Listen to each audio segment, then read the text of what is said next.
بسم اللہ الرحمن الرحیم۔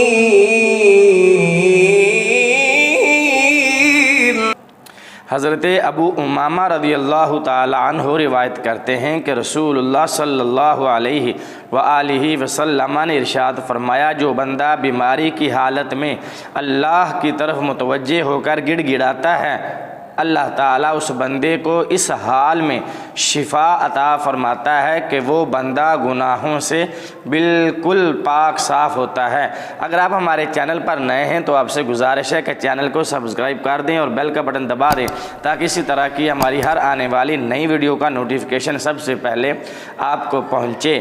دوسری حدیث مبارکہ میں رسول اللہ صلی اللہ تعالیٰ علیہ وآلہ وسلم نے ارشاد فرمایا، جو شخص دنیا میں کسی پریشان حال کی پریشانی کو دور کرتا ہے، اللہ تعالیٰ اس بندے کو آخرت کی پریشانی سے نجات عطا فرمائے گا۔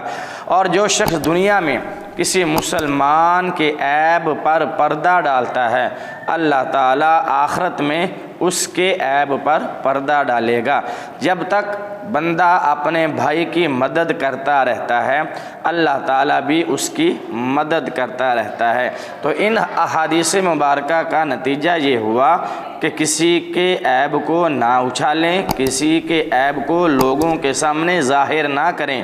یہ سوچیں کہ اگر اللہ نے آپ کے عیب دنیا کے سامنے کھول دیے تو کیا ہم منہ دکھانے کے قابل رہیں گے؟ اسی طرح ہمیشہ اپنے مسلمان بھائی کی مدد کرتے رہیں، انشاءاللہ اللہ آپ کی مدد کرتا رہے گا۔ اور اسی طرح کسی مسلمان پریشان حال کی پریشانی کو دور کر دیں گے، اللہ تعالیٰ آخرت میں آپ کی پریشانی کو دور کر دے گا۔ ویڈیو اچھی لگے تو لائک اور کمنٹس ضرور کیجیے گا۔ اگلی ویڈیو تک کے لیے اجازت دیجیے۔ اللہ حافظ۔ السلام علیکم ورحمۃ اللہ وبرکاتہ۔